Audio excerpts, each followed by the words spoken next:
Dando continuidade a esse diálogo sobre a reforma política, eu já discuti a questão do financiamento, que está sendo muito polêmico por causa dessa proposta que repudiada pela sociedade de criação de um fundo de 3 bilhões e 600, e eu votarei contra, vai ser votado na próxima semana, mas vamos cuidar agora de um outro aspecto do sistema político e do funcionamento da democracia, que é o sistema eleitoral.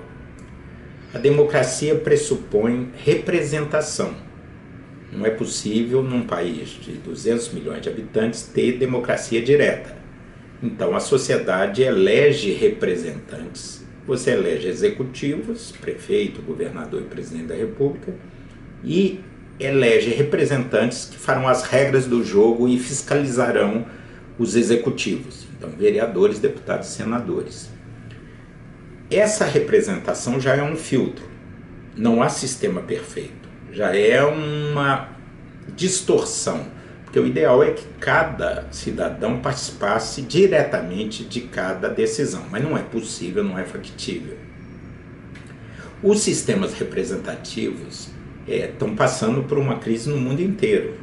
Nós tivemos manifestações de desgaste dos partidos tradicionais, do sistema tradicional, na Espanha, na França, nos Estados Unidos. A própria eleição do Trump é um pouco isso, é um outsider dentro do próprio Partido Republicano Americano. O Macron, na França, correu por fora de todos os partidos tradicionais e construiu uma vitória expressiva.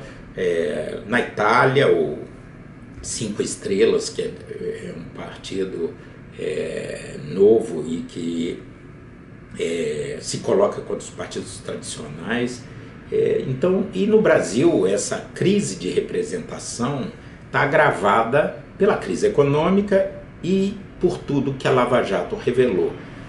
As pessoas estão desconfiadas, a credibilidade é baixa, as pessoas estão com uma animosidade, uma indignação e ao mesmo tempo um desânimo. É muito perigoso, porque a democracia é o caminho para construir o futuro do país.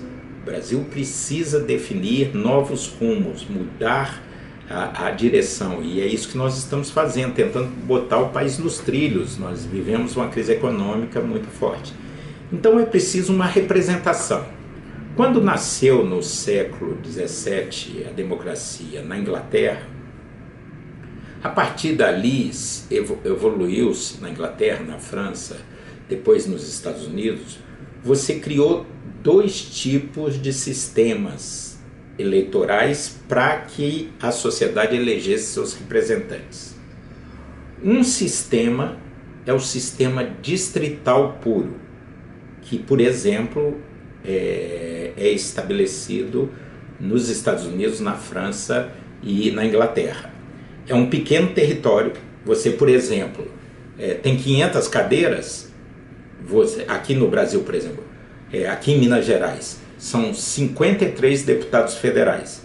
Você divide o estado de Minas em 53 distritos e faz uma eleição majoritária, como de prefeito, onde ali naquele pequeno território o representante é eleito numa eleição majoritária. Então você tem uns 10, 12 candidatos e você escolhe o mais votado, representa aquele distrito.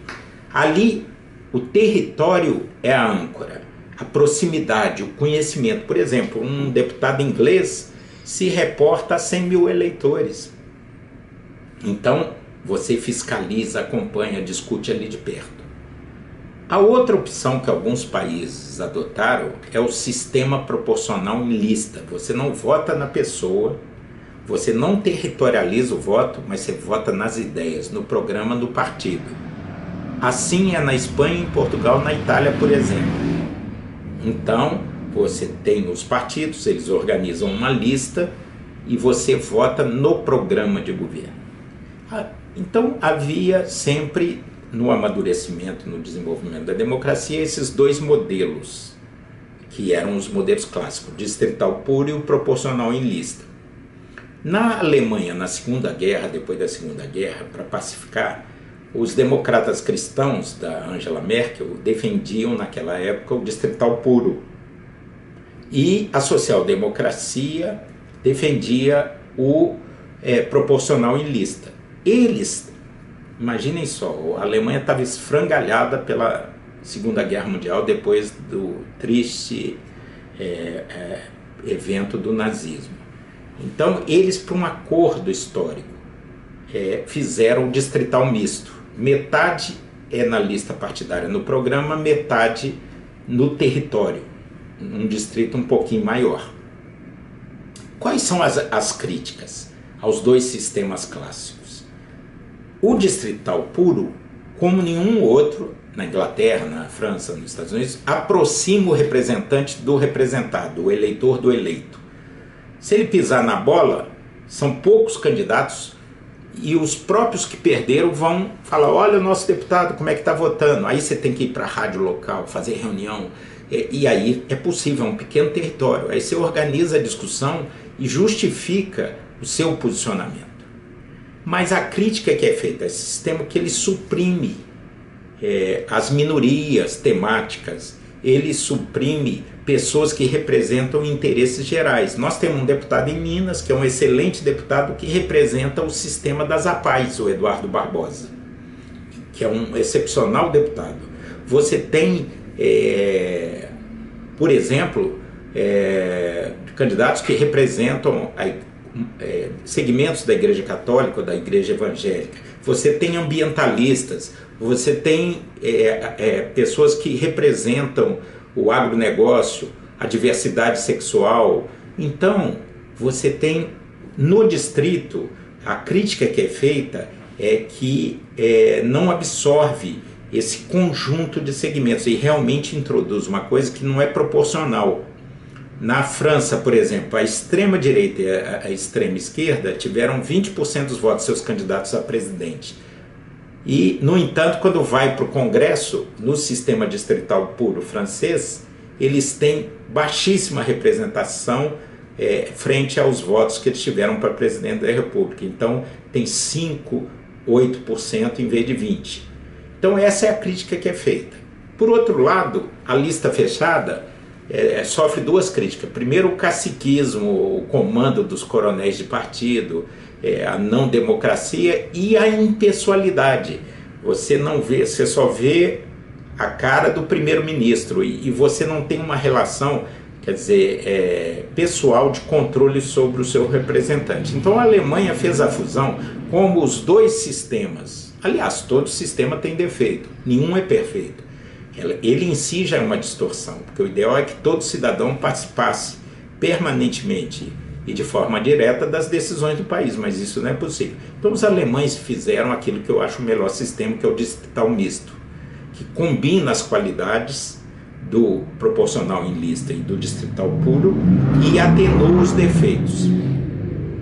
O que aconteceu no Brasil? Primeiro, nenhum sistema para 2018, na atual reforma, o Tribunal Superior Eleitoral, os ministros que foram lá na comissão, e eu perguntei isso, nenhum tipo de territorialização do voto, nenhum tipo de distritalização do voto ou regionalização do voto seria possível para 2018. Não daria tempo de fazer a mudança cultural e estrutural, e a própria justiça eleitoral não conseguiria se adaptar.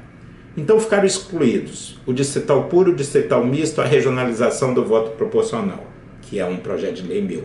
A emenda constitucional do distrital misto também é de minha autoria e foi votada em 2015, só teve 99 votos, precisava de 308.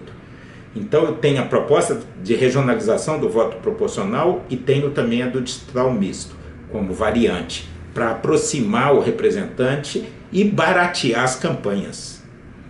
Aí nenhum tipo de territorialização era possível, nenhuma regionalização do voto. O presidente do Tribunal Superior Eleitoral e algumas lideranças políticas tiveram a ideia de fazer a transição para o distrital misto em 2022 através da lista fechada. Seria só uma eleição com lista fechada, que é um sistema baratíssimo, é um sistema que não é caro, que tem seus méritos, que privilegia a identidade partidária, o compromisso com ideias, com programas. Mas o que aconteceu? Ele seria só em 2018 e em 2022 nós teríamos sistema alemão.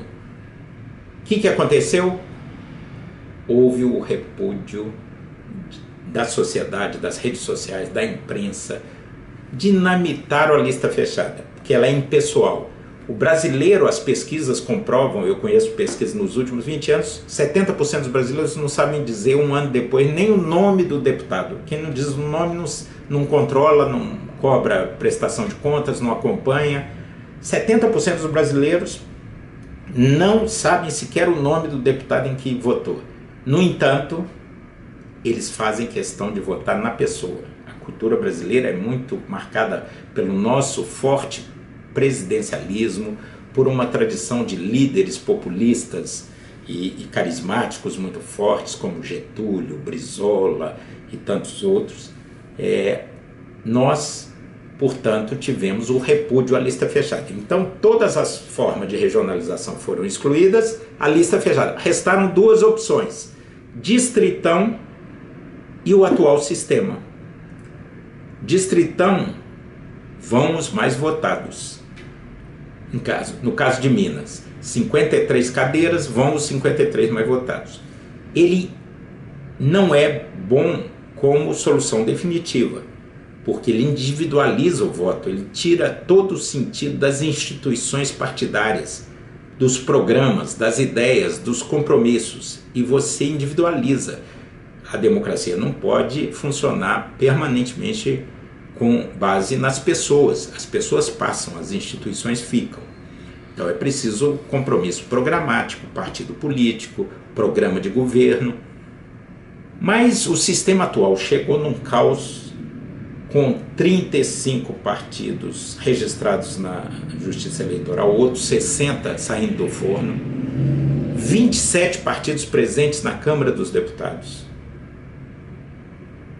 Isso tudo resultou na atual crise política, o chamado presidencialismo de cooptação. Não há um partido que seja a coluna vertebral do governo, independente de quem está na frente, é o PMDB, PT ou PSDB. O partido majoritário do presidente da República tem no máximo 60 cadeiras, 65 cadeiras, em 513. Então é uma negociação que paralisa as decisões do país. O sistema carrega uma série de inconsistências, de defeitos. E aonde nós chegamos? No fundo do poço do atual sistema, que só existe no Brasil, como a gente fala, uma jabuticaba brasileira. O distritão, que não é bom, é menos pior para 2018 que o sistema atual. Primeiro porque ele evita aquilo que o Enéas, o Tiririca, o Russomano fazem num quadro partidário que não é muito autêntico. Um deputado que é campeão de votos, o grande homem de TV e rádio, que é o Russomano, teve 1,5 milhão de votos.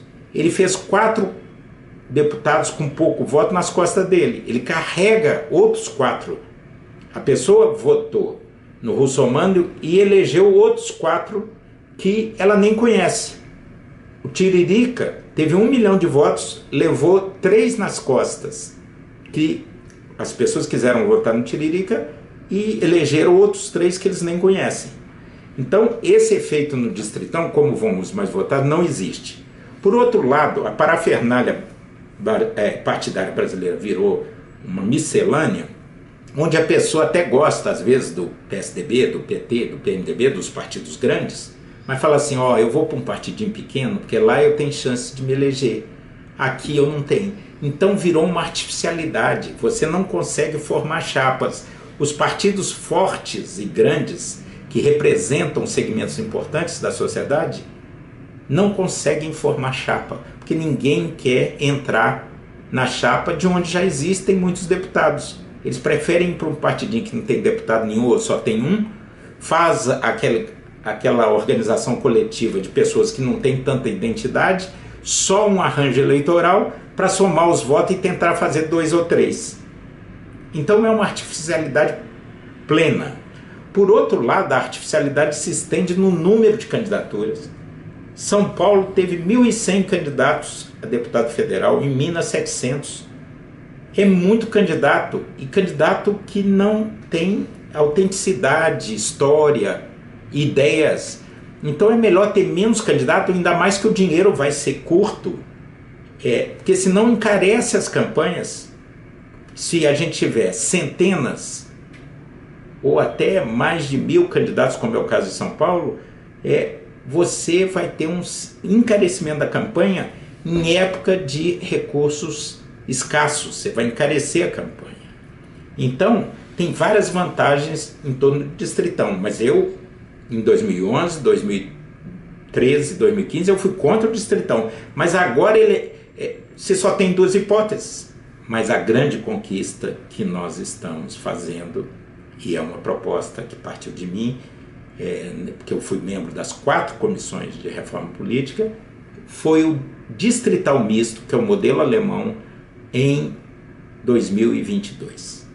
Então, agora faríamos a transição, reconhecendo a falência desse quadro partidário, e depois teria toda uma reorganização para que a gente migrasse para um sistema avançado que hoje impera na Alemanha, na Coreia do Sul e no Japão, que eu acho que dentro da essência que é sempre problemática de uma representação da sociedade, não há sistema perfeito, eu volto a dizer, mas o distrital misto no Brasil poderá fazer um sistema partidário forte e ao mesmo tempo estabelecer maiores controles da sociedade sobre as decisões nacionais. Nós teremos deputados regionais ancorados no território e deputados programáticos ancorados nas ideias. Esse é o caminho, não vejo outra forma de lidar, mas tudo é polêmico, precisamos de 308 votos, votaremos semana que vem e vocês acompanhem, vamos dialogando, tentando fortalecer a democracia no Brasil, porque esse compromisso que é o fundamental, compromisso com a liberdade, aperfeiçoar as instituições, aprofundar a democracia e valorizar a cidadania.